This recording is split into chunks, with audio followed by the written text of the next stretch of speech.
Students, मैं हूं श्वेता और आज मैं आपके लिए लेके आई हूँ मूवमेंट्स सेक्शन।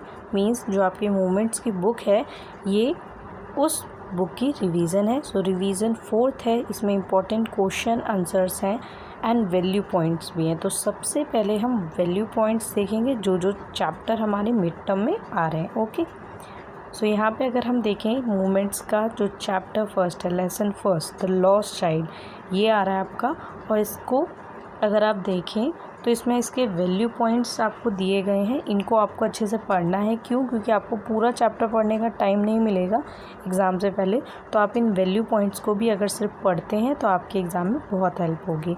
ये किसने लिखी है, राइटर का नाम, चैप्टर का नाम भी ज़रूर देख लें क्योंकि एग्ज़ाम में ये आपके लिए बहुत हेल्पफुल होता है।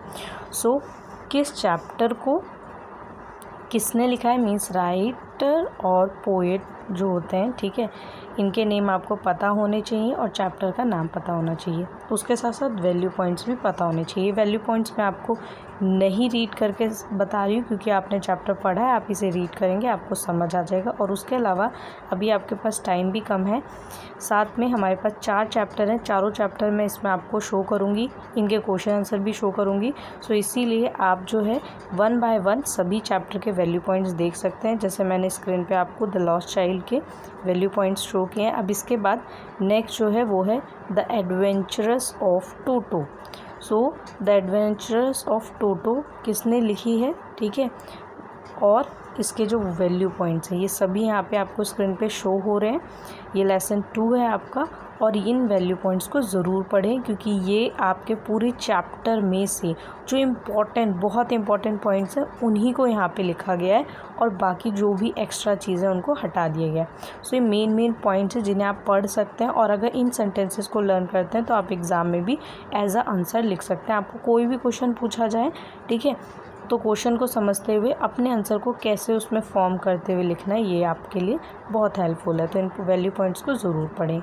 नेक्स्ट चैप्टर है हमारा यहाँ पे लेसन 4, ठीक है। 3rd लेसन को नहीं लिया गया आपके मिड टर्म में, लेसन 4 को डायरेक्ट लिया गया है, इन द किंगडम्स ऑफ फूल। बहुत इंटरेस्टिंग चैप्टर है, आपने यहाँ इसे अपनी इस क्लास से पहले भी पढ़ा होगा, ठीक है। A.K. रामानुजन, ठीक है, राइटर, और उसके अलावा वैल्यू पॉइंट्स। तो इसके वैल्यू पॉइंट्स थोड़े से बड़े ज़रूर हैं बट इस चैप्टर में से आपको क्वेश्चन ज़रूर देखने को मिलेगा, ठीक है, और अच्छे मार्क्स के क्वेश्चन आते हैं इससे। सो इससे आपको 2 या 3 क्वेश्चन देखने को मिल सकते हैं एग्ज़ाम में, इसीलिए इस चैप्टर को तो बिल्कुल भी ना छोड़ें। इसे बहुत अच्छे से पढ़ना है आपको, ओके। और इसके वैल्यू पॉइंट्स भी ज़रूर देख लें। आप स्क्रीनशॉट भी ले सकते हैं, टेलीग्राम पे हमारा चैनल है, उससे भी आप जो है हमारे नोट्स जो हम यहाँ पे पढ़ाते हैं वो आपको प्रोवाइड करवाते हैं, वो भी आप ले सकते हैं वहाँ से। इसके अलावा है the happy Prince. The happy Prince के वैल्यू पॉइंट्स आप देख सकते हैं, ठीक है। ये बहुत इंपॉर्टेंट पॉइंट्स हैं, इन्हें स्किप नहीं करना है। जिन बच्चों के पास हेल्पिंग मटेरियल नहीं है उनके लिए स्पेशली मैंने शो किया है, और जिनके पास है वो इन वैल्यू पॉइंट्स को भी अगर सिर्फ पढ़ लेते हैं तो उन्होंने चैप्टर की बहुत अच्छे से तैयारी कर ली है, ठीक है, क्योंकि ये आप एज आंसर लिख सकते हैं इन पॉइंट्स को। ये आपके लिए आंसर्स हैं। किसी भी तरीके का क्वेश्चन पूछा जाता है चैप्टर से रिलेटेड तो आप इन वैल्यू पॉइंट्स को यूज़ कर सकते हैं अपने आंसर को लिखने में। देन राइटर और चैप्टर का नाम लेसन 5 द हैप्पी प्रिंस, ठीक है, उसके वैल्यू पॉइंट्स हैं, इन्हें भी आप पढ़ लें ज़रूर। देन इसके बाद आते हैं वर्कशीट क्वेश्चंस। अब देखिए वर्कशीट क्वेश्चन जितने मेरे पास अवेलेबल थे उतने मैंने आपको शो किए हैं, और भी क्वेश्चंस हो सकते हैं तो उन्हें आप स्किप नहीं करेंगे, अपनी वर्कशीट ज़रूर ओपन करेंगे और देखेंगे कि उसमें कौन कौन से आपने क्वेश्चन इन चैप्टर से रिलेटेड किए थे। जैसे मैं आपको अगर शो करूँ तो आप देख सकते हैं यहाँ पर टोटल आपको फर्स्ट पेज पर 8 क्वेश्चन दिख रहे हैं, ठीक है, और इसमें आपको अलग अलग चैप्टर के क्वेश्चन एक साथ देखने को मिलेंगे, ओके। तो यहाँ पे मैंने 2 ही चैप्टर के आपको वैल्यू पॉइंट्स के बाद क्वेश्चंस जो है वर्कशीट के शो किए हैं क्योंकि मुझे 2 ही वर्कशीट के क्वेश्चंस मिले, ठीक है। मैं आपको वर्कशीट नंबर बता देती हूँ कि आप सर्च करके इन वैल्यू पॉइंट्स के साथ साथ इन वर्कशीट की अगर प्रैक्टिस करेंगे तो भी आपके लिए हेल्पफुल रहेगा, ठीक है। सो जो यहाँ पे हमारे वर्कशीट है वो है वर्कशीट नंबर 57 एंड 44, ठीक है। वर्कशीट नंबर 57 और 44 ये दोनों वर्कशीट है, इनकी ज़रूर जाके जो है वीडियोस आप देख सकते हैं हमारे चैनल पे, आपके लिए हेल्पफुल होंगी क्योंकि इसमें दोनों चैप्टर के क्वेश्चन से बहुत अच्छे से करवाए गए हैं। ओके। देन इसके बाद 9 to 13 ये क्वेश्चन भी आप देख सकते हैं। इन क्वेश्चंस को भी आप पढ़ सकते हैं अच्छे से, क्यों? क्योंकि वर्कशीट में करवाए गए हैं और इनमें से क्वेश्चन आने के चांसेस है। लाइक इंपॉर्टेंट क्वेश्चन अगर मैं कहूँ तो किस टाइप के क्वेश्चन आ सकते हैं, लाइक 12th क्वेश्चन, इस टाइप का क्वेश्चन आपको देखने को मिल सकता है। 11th क्वेश्चन, ऐसा क्वेश्चन देखने को मिल सकता है आपको एग्ज़ाम में, ठीक है। और अगर इन क्वेश्चंस में बोलूँ आपको तो क्वेश्चन फर्स्ट देखने को मिल सकता है, क्वेश्चन सेकंड देखने को मिल सकता है, ठीक है। और उसके अलावा क्वेश्चन फोर्थ देखने को मिल सकता है। बाकी 1 पॉइंट्स के भी क्वेश्चन हैं, मल्टीपल चॉइस, ऑब्जेक्टिव टाइप, इस टाइप के भी क्वेश्चन है इसमें, जिनकी प्रैक्टिस आपको करनी है क्योंकि एग्ज़ाम में भी आपको देखने को मिल सकते हैं। इस बार फॉर्मेट थोड़ा चेंज हुआ है तो उस अकॉर्डिंग आपको क्वेश्चन मिल सकता है। देन 14 और 15 ये लास्ट क्वेश्चन है जो इन दोनों वर्कशीट में आपको करवाए गए हैं, ठीक है। सो 15 क्वेश्चन जो है इसके आने के चांसेस है, ठीक है, तो इसको ज़रूर पढ़ लें। देन इसके बाद है चैप्टर क्वेश्चंस। आपने जो मूवमेंट की बुक पढ़ी है इसमें चैप्टर के अंदर जो जो क्वेश्चन आंसर है वो क्वेश्चन और आंसर वो दोनों ही मैंने आपको स्क्रीन पे शो किए कि आपको ज़्यादा इधर उधर भटकना ना पड़े। आप सिर्फ एक वीडियो या फिर सिर्फ हमारे एक चैनल जो हमारा चैनल है टेलीग्राम पे, डायरेक्ट उस पर जाके नोट्स अच्छे से जो है लेकर पढ़ सकते हैं, ठीक है। अपने फ़ोन में सेव कर सकते हैं PDF और उससे लर्न कर सकते हैं। चैनल से वीडियो देखेंगे तो आपके लिए और हेल्पफुल रहेगी। इसमें आपको सभी क्वेश्चन आंसर करवाए गए हैं। जैसे चैप्टर फर्स्ट है द लॉस्ट चाइल्ड, इसके सभी क्वेश्चन आंसर हैं, ठीक है। 5 क्वेश्चन है, मैंने इनके आंसर भी शो किए हैं। इसके अलावा जो हमारा नेक्स्ट है वो है द एडवेंचर्स ऑफ टोटो। इसमें आपके जो क्वेश्चंस हैं वो यहाँ पे देखिए 4 क्वेश्चन है और इसके बाद जो क्वेश्चन है आपका वो है 5th क्वेश्चन नेक्स्ट पेज पर, ठीक है। Then in the kingdoms of fools, ठीक है, इसमें आपको टोटल 3 क्वेश्चन देखने को मिल रहे हैं, ठीक है, फर्स्ट पेज पे। देन सेकंड पेज पे इसके और क्वेश्चन है, टोटल 6 क्वेश्चन आपको देखने को मिल रहे हैं चैप्टर के।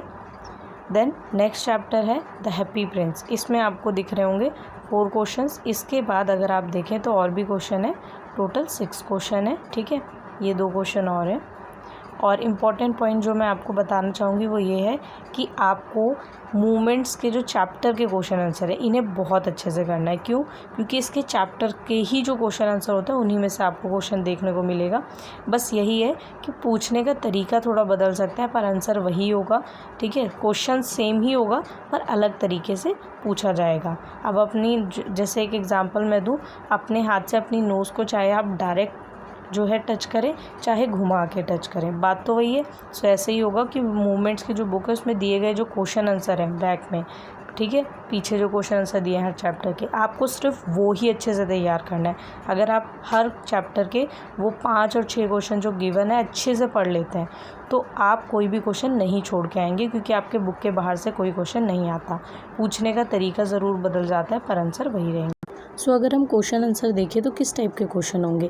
जैसे पहला क्वेश्चन है what new scammer did the idiot king introduce in his state. अपने स्टेट में जो इडियट किंग था उसने कैसा स्कैमर जो है इंट्रोड्यूस किया था। तो यहाँ पे अगर हम देखें तो इडियट किंग ने इंट्रोड्यूस किया था एक ऐसा न्यू स्कैमर जिसके अंदर in his state work to sleep by day, दिन में सोना था, ठीक है, and work by night for all the people, ये ऑल है, ठीक है।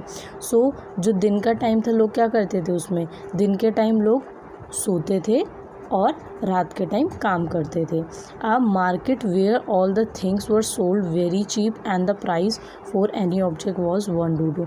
कुछ भी खरीदो प्राइस सेम ही था सबका $1, ठीक है। और मार्केट कैसी थी, बहुत चीप थी, मतलब बहुत सस्ती।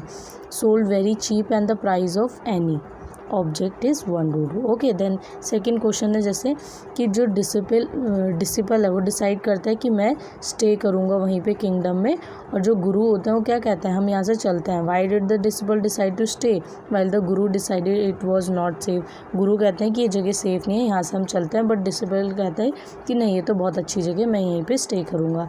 तो जब वो वहाँ रुकता है तो क्यों रुकता है, क्योंकि कॉस्ट क्या होती है हर चीज़ की, सिंगल डूडू। जहाँ पे ज़्यादा खर्चा नहीं होता, कुछ भी खरीदना हो एक सिंगल डूडू देना है और उसके बाद वो चीज़ जो है तुम्हारी। तो यहाँ पे क्या हो गया कि आपको जैसे फ्रिज है, फ्रिज और एक रोटी दोनों का प्राइस सेम है, सो ये उसको डिसिपल को जो है वो अच्छा लगा था, जिसकी वजह से वो वहाँ पे रहना पसंद करता था।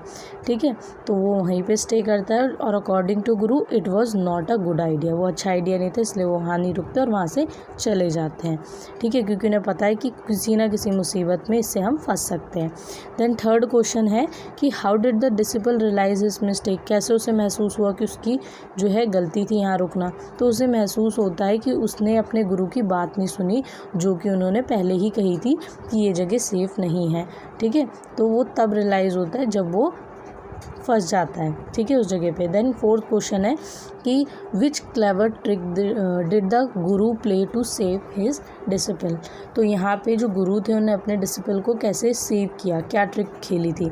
तो यहाँ पे जो फुलिश किंग था उसे क्या कहते हैं, जो गुरु हैं। ठीक है, decided to execute the disciple, the guru plays a trick. The guru declares that he wants to be executed before his disciple because the person who is executed first will be reborn as a king। तो वो क्या कहते हैं यहाँ पे, जो गुरु है वो कहते हैं जो सबसे पहले यहाँ पे फांसी पे चढ़ेगा वो क्या होगा, अगले जन्म में फिर से राजा ही पैदा होगा। The king pushes the guru aside and gets executed so that he is born as a king in his next birth. तो यहाँ पे क्या है, जो किंग है वो गुरु को धक्का देते हैं और उसकी जगह खुद फांसी पे चढ़ जाते हैं। ठीक है, क्यों, क्योंकि उन्हें लगता है अगले जन्म में भी वो फिर से राजा पैदा होंगे। अभी वो इस जन्म में खुद ही राजा है, फिर भी वो राजा पैदा होने के लिए उस पर फांसी पे चढ़ जाते हैं। तो यहाँ पे क्या होता है कि वो उसे सेव कर लेते हैं, किसे, गुरु अपने जो डिसिपल है उसे सेव कर लेता है। सो उसके बाद नेक्स्ट क्वेश्चन है who was hang by the executor at night. तो यहाँ पे हैंग कौन हुआ था। ठीक है, तो यहाँ पे आपका आंसर है किंग एंड मिनिस्टर। ठीक है, किंग और मिनिस्टर ही जो है फांसी पे चढ़ गए थे। How many people were considered to be punished. कितने लोगों को पनिश करने के यहाँ पे कंसिडर किया गया था, 2 लोगों को, जो कि बाद में किंग और मिनिस्टर हो जाते हैं। उसके बाद है why did the king decide to hang the disciple. क्यों डिसाइड करते हैं, जो राजा है वो क्यों डिसाइड करते हैं कि हम डिसिपल को जो है फांसी पे चढ़ाएंगे, बिकॉज ही वॉज फैट, क्योंकि वो फैट था। ठीक है, मोटा हो गया था। देन उसके बाद है 8th question who become the new king and the minister of the kingdom. अब यहाँ पे किंगडम के न्यू किंग और मिनिस्टर कौन थे, गुरु एंड डिसिपल। देन इसके बाद नेक्स्ट क्वेश्चन है the happy Prince was called a happy Prince. Happy Prince को हैप्पी प्रिंस क्यों कहते थे, क्योंकि आंसर है ही न्यू नथिंग अबाउट अगली ट्रूथ ऑफ लाइफ। जो जीवन था, ठीक है, इसकी असली सच्चाई को नहीं जानते थे, उन्होंने हमेशा सब कुछ खुश और अच्छा ही देखा था। ठीक है, देन इसके बाद नेक्स्ट क्वेश्चन है which of the following word does not correspond to the word suffering. Suffering का कॉरस्पॉन्ड कौन सा वर्ड नहीं है, डिलाइट। देन इसके बाद क्वेश्चन नंबर 11 है how many precious jewels did the statue have and whom did he give to them। किसको दे दिया था उसने और उसके पास कितनी प्रीशियस ज्वेलरीज थी जो कि उसके ऊपर लगाई गई थी। तो जो स्टैचू था अगर उसको देखें तो full of thin leaves of gold, जितने भी उस पर पत्तियाँ लगी थी छोटी छोटी वो गोल्ड की थी उसकी पूरी बॉडी पे। एंड 2 सेफ्रेस 4 आइज़, और 2 उसमें जो थे एक तरीके से आप कह सकते हैं नगीने होते हैं, हीरे होते हैं, तो बहुत महंगे हीरे थे। ठीक है, जो उसकी आँखों में लगे थे। उसके अलावा लार्ज साइज़ का जो था रूबी भी फिक्स था उसके जो तलवार थी उसमें। Then he gave them to poor needy people, और उसने यहाँ पे क्या किया था, उसने ये गरीब लोगों को सारी चीज़ें बांट दी थी जो भी उसके स्टैचू पे लगी थी। देन नेक्स्ट क्वेश्चन है what did the swallow do and finally what happen to it.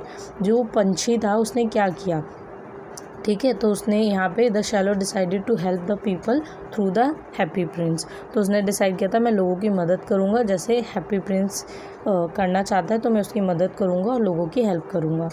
So he stayed there for many days, वो बहुत दिनों तक वहाँ रहा भी।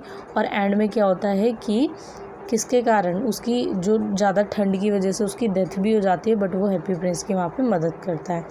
नेक्स्ट क्वेश्चन है the living always think that gold can make them happy. यहाँ पे क्वेश्चन ये है कि लोगों को लगता है कि सोना जो है, सोना चांदी गहने ये सब बहुत महंगे हैं, ठीक है, और ज़्यादा कीमती हैं। क्या ये सच है, आपसे पूछा गया है, हाँ या ना। तो नहीं, क्योंकि ये सारी चीज़ें जो हैं ये एक तरीके से क्या है, most of the living thing that gold can make them happy but happiness don't depend on materialistic thing. ठीक है, love and kindness makes us more happier than gold.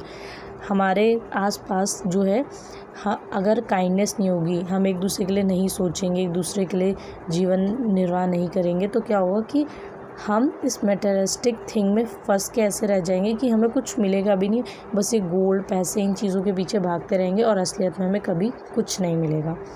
ठीक है.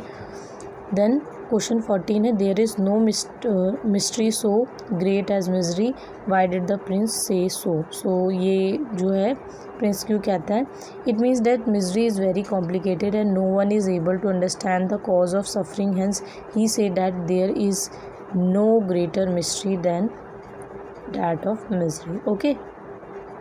नेक्स्ट क्वेश्चन है, why do you think the angels took the leaden heart to happy prince and the dead shallow to the god.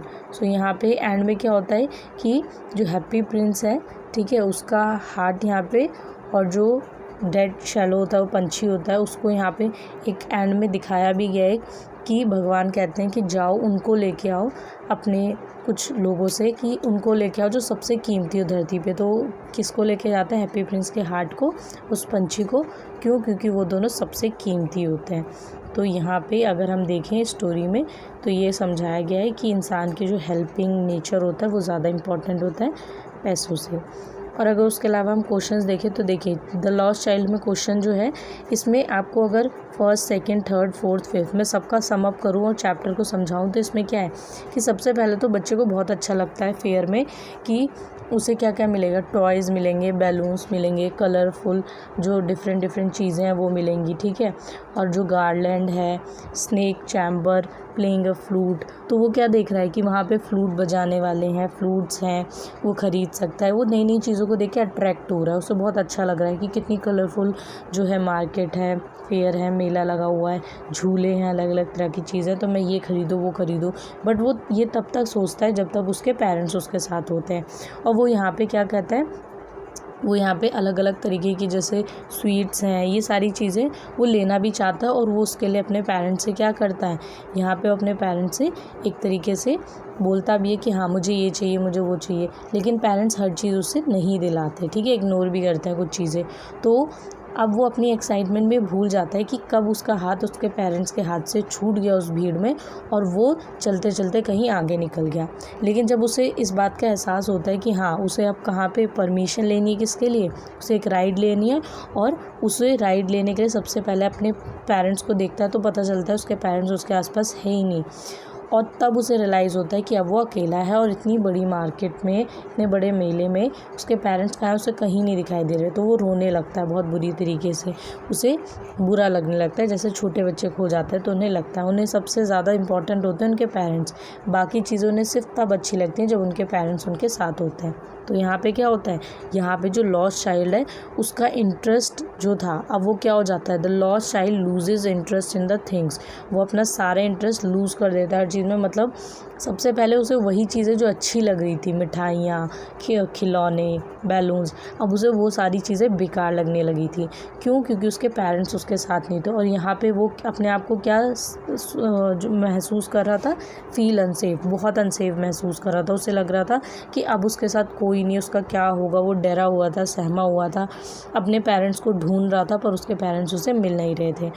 तो अब उसका interest भी यहाँ पे loose हो जाता है. और एंड में क्या होता है कि यहाँ पे अगर देखें, yes what do you think happen in the end, क्या हुआ होगा एंड में, ये पूछा जा रहा है आपसे. Does the child find his parents, क्या उसने अपने पेरेंट्स को फाइंड कर लिया. So answer is yes, I feel that the child finds his parents at last. The kind hearted person must have tried his best to find his parents. अब उसे जो क्या कहते हैं पर्सन मिला था उस बच्चे को, वो क्या करता है, उसके पेरेंट्स को पहले ढूंढता है, और उसके पेरेंट्स भी ढूंढ रहे होते हैं अपने बच्चे को. सो इसीलिए एंड में एक दूसरे से मिल जाते हैं. पर द लॉस्ट चाइल्ड में एंड में पेरेंट्स तो मिल जाते हैं, बट स्टोरी जो है वो बच्चे की है कि शुरुआत से एंड तक उसने कैसा महसूस किया। पहले जिन चीज़ों में उसका इंटरेस्ट था अब उन्हीं चीज़ों में उसका इंटरेस्ट नहीं है। क्यों? क्योंकि सबसे ज़्यादा उसके लिए ज़रूरी उसके पेरेंट्स थे। ठीक है, अब देखिए चैप्टर हमने पढ़ लिया, क्वेश्चन आंसर भी देख लिए इस चैप्टर के। देन नेक्स्ट चैप्टर है the adventure of Toto. So adventure of Toto में अगर हम देखें तो यहाँ पे जो ग्रैंडफादर हैं वो एनिमल लवर हैं। ठीक है, और अपने पास उन्होंने बहुत तरीके के एनिमल्स को रखा हुआ है। ठीक है, उनका ख्याल भी रखते हैं। बट एक दिन क्या होता है, उन्हें एक मंकी बहुत अट्रैक्टिव लगता है जो कि एक टोंगा ड्राइवर के पास होता है। ठीक है, उसे वो इतना पसंद आता है कि वो क्या करता है, the monkey was tied to a feeding trough and seemed out of place there. Grandfather had great liking for animals, so he decided to buy Toto from the Tonga driver. अब वो क्या करते हैं, टोंगा ड्राइवर से उसको ले लेते हैं। जो टांगा ड्राइवर होता है बोलते हैं कि मुझे बहुत पसंद है, क्या तुम मुझे इसे जो है मैं इसे बाय कर सकता हूँ? तो कहता है कि हाँ, और 5 रुपीज़ में उसे बाय कर लेता है। अब टोटो क्या है, बहुत प्रिटी मंकी है। ठीक है, in what sense is toto pretty? अब किस तरीके से प्रिटी यहाँ पे बोला गया है? टोटो की जो आइज़ है वो कैसी हैं, ब्राइट आइज़ है। ठीक है, sparkling with mischief, pearl white teeth और एकदम सफ़ेद दांत हैं। Quick and big fingers and a gracious tail, और उसकी टेल कैसी है यहाँ पे बताए गए हैं उसके फीचर्स कि वो देखने में कैसा है। ठीक है, उसके अलावा द स्माइल ऑफ टोटो, टोटो की स्माइल कैसी है, बहुत क्यूट है, जो कि बहुत अच्छी लगती है किसे, यहाँ पे ग्रैंडफादर को बहुत अच्छी लगती है, अट्रैक्ट करती है, जिसकी वजह से उसे बाय भी करते हैं। So all these qualities made him pretty, जिसकी क्वालिटीज़ मतलब उसका फेस, उसकी जो टेल है, उसके दांत, उसकी आइज़ कितनी खूबसूरत है, इसलिए उसे बहुत पसंद करते हैं ग्रैंडफादर। देन थर्ड क्वेश्चन है कि why does grandfather take Toto to Saharanpur and how, कैसे लेके जाते हैं उसे? ठीक है, और क्या होता है जब टिकट कलेक्टर उन्हें देख लेता है? तो यहाँ पे जो टोटो है, ठीक है, वो थोड़ा शरारती होता है, और जो ग्रैंडफादर है उसे क्या करते हैं, he kept disturbing all other animals in grandfather private zoo. It seem that only grandfather could manage him properly. Grandfather को लगता है कि वो खुद ही मैनेज कर सकते हैं उसे, क्योंकि वो बहुत नॉटी था। वो प्राइवेट जो उनका अपना खुद का प्राइवेट जू था जिसमें जानवर रहते थे, उसमें सभी जानवरों को शायद बहुत परेशान करता है, इसीलिए जो ग्रैंडफादर है उसे अपने साथ लेके जाते हैं। अब साथ में तो लेके जाते हैं एक बैग के अंदर, लेकिन क्या होता है जब वो बैग के अंदर उसे लेके जाते हैं तो टिकट कलेक्टर जो है उसे देख लेता है। कैसे? क्योंकि थोड़ा सा सर जो है उससे बाहर आ जाता है बैग से, और जिसकी वजह से वो देखते हैं और क्या कहते हैं, Toto a dog as a monkey did not qualify the category of human beings. ठीक है, तो यहाँ पे उनका क्या हो जाता है, फाइन भी लग जाता है। ठीक है, देन क्वेश्चन 4 है, अगर आप देखें तो how does Toto take a bath, Toto जो है वो बात कैसे लेता था? ठीक है, और उसने यहाँ ये चीज़ कैसे सीखी थी कि वो where has he learn to do this, कि वो बात कैसे ले, ये कैसे सीखा था? How does Toto almost boil himself alive. So यहाँ पे अगर हम देखें तो इसका आंसर थोड़ा बड़ा है, बट इसमें बताया गया है कि टोटो ने सबसे पहले टेम्परेचर, ठीक है, उसको कैसे चेक करें, देन उसमें जो है धीरे धीरे करके स्टेप बाय स्टेप जो है पानी के अंदर जाएं। अगर पानी गर्म है ज़्यादा तो नहीं जाना, जब थोड़ा नॉर्मल हो जाए तब उसमें बात लेनी है। ठीक है, जो सर है उसे कितना बाहर रखना है, बाकी कैसे एंजॉय करना है, सोप, ये सारी चीज़ें उसने सीखी थी। ठीक है, क्यों? क्योंकि जैसे ग्रैंड मदर ग्रैंडफादर जो थे, इन सबको देख देख के कि वो कैसे उसके लिए पानी गर्म करते थे, फिर कैसे उसको बात देते थे, उस अकॉर्डिंग। देन इसके बाद लास्ट क्वेश्चन है, why does the author say Toto was not the sort of pet we could keep for long. So यहाँ पे अगर हम आंसर देखें, author statement about Toto prove itself if he take Toto's misdeeds into consideration. Nobody could afford the frequent losses. He disturbed all other animals too. Obviously Toto was not the sort of pet we could keep for long. सो यहाँ पे वो बहुत naughty था और वो बहुत शरारती करता था, जिसकी वजह से और जानवर भी परेशान होते थे। ठीक है, सो यहाँ पे उनको लगा कि जो टोटो है उसे वापस हमें टोंगा ड्राइवर को दे देना चाहिए जिससे हमने लिया था। तो ग्रैंडफादर एंड में यही करते हैं कि उन्हें वो पसंद तो होता है, बट वो सोचते हैं कि बहुत सारे जो बाकी के एनिमल्स हैं उनको भी डिस्टर्बेंस हो रहा है, घर में कोई ना कोई लॉस ही करता रहता है, वो चीज़ें तोड़ता फोड़ता रहता था, शरारतें करता रहता था, जिसकी वजह से उसे जो है वापस टोंगा ड्राइवर को दे देते हैं। देन उसके बाद है लास्ट नहीं है, थर्ड चैप्टर है आपका in the kingdoms of fools. In the kingdom of fool जैसा मैंने अभी आपको क्वेश्चन आंसर करवाए हैं तो मैं ज़्यादा एक्सप्लेन नहीं कर रही हूँ, बट हाँ मैं थोड़ा सा बता दे रही हूँ कि जो गुरु और डिसिपल होते हैं वो किंगडम्स ऑफ फूल, ठीक है, इसमें आते हैं। मतलब एक जगह है जिसे किंगडम्स ऑफ फूल के नाम से जाना जाता है, जहाँ पे रात को और दिन में उल्टा काम चलता है कि मतलब दिन में लोग जो है सोते हैं, रात को काम करते हैं। हर चीज़ जो है बहुत सस्ती मिलती है और कितने में मिलती है, 1 डूडू में मिलती है, ठीक है। उसके अलावा क्या होता है कि यहाँ पे जो डिसिपल है, ठीक है, वो उसका जो डाइट है वो देखता है हर चीज़ सस्ती मिलती है, वहीं स्टे कर जाता है और गुरु वहाँ से चला जाता है, जो कि समझाते भी है गुरु कि ये जगह सेफ नहीं है, तब भी वो रुक जाता है डिसिपल खुश होके कि ये सब जगह बहुत बढ़िया है, ठीक है। और बाद में जब वो फंसता है, मतलब पहले तो उसे रेस्ट मिलता है, खाने को इतना कुछ मिलता है तो वो हेल्दी हो जाता है, और बाद में क्या होता है कि जब सज़ा देने के लिए एक फ़ैट मैन को मंगाया जाता है तो पता चलता है डिसिपल को ही पकड़ लिया जाता है, उसे फांसी पे चढ़ाने लगते हैं। अब यहाँ पे बताया भी गया है कि name all the people who are tried in the king's court and give the reasons for their trial.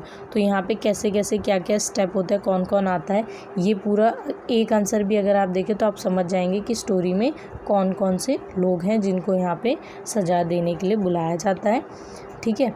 Then इसके बाद क्या होता है कि जब एंड में जिसको सज़ा मिलनी होती है उसकी जगह किसको फांसी पे चढ़ाने की कोशिश की जाती है, जो उस फांसी के अकॉर्डिंग, मतलब जिसका गला जो है उसके अकॉर्डिंग उसमें फिट आ जाए, उसको सज़ा देने के लिए तो डिसिप्लिन को चूज़ किया जाता है।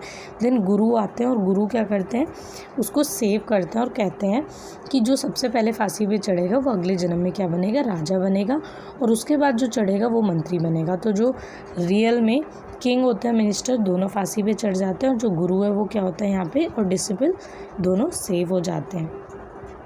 सो यहाँ पे ये भी जो चैप्टर है हमने इसकी रिवीजन कर ली है, ओके।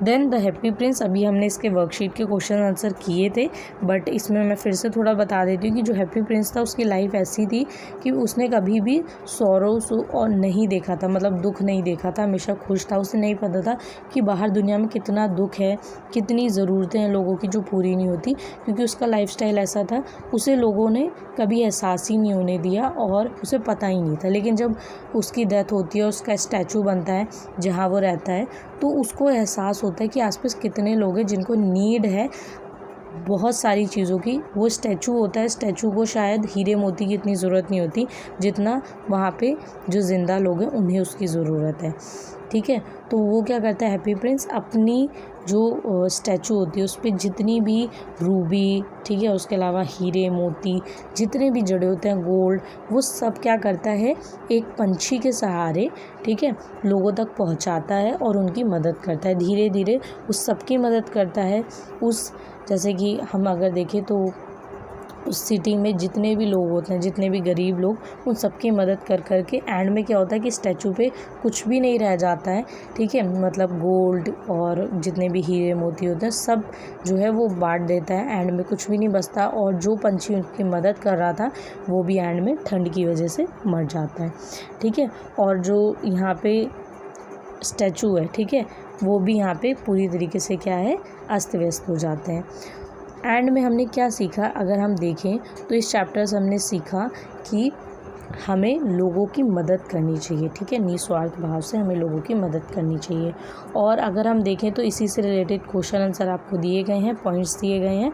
इन क्वेश्चंस को इतना बड़ा लर्न करने की कोई ज़रूरत नहीं है, आप चाहें तो अपने अकॉर्डिंग इन्हें 2 सेंटेंस में भी जो है मेन पॉइंट्स लर्न कर सकते हैं। देखिए मैंने आपको सभी चैप्टर्स को, जो 4 चैप्टर्स हैं, इनके क्वेश्चन आंसर भी दिखाए हैं आपको स्क्रीन पे, वैल्यू पॉइंट्स भी शो किए हैं, और उसके अलावा मैंने इन्हें थोड़ा थोड़ा एक्सप्लेन भी किया, मतलब हर चैप्टर की समरी भी बता दी आपको, ठीक है, क्वेश्चन आंसर के साथ साथ। तो आई होप सो आपको समझ भी आया होगा और आपको वीडियो पसंद आई होगी। टेलीग्राम पे हमारे चैनल से ज़रूर जुड़ जाएं और वीडियो को लाइक, सब्सक्राइब, शेयर करना बिल्कुल भी ना भूलें, ओके। कमेंट करके ज़रूर बताएं वीडियो कैसी लगी।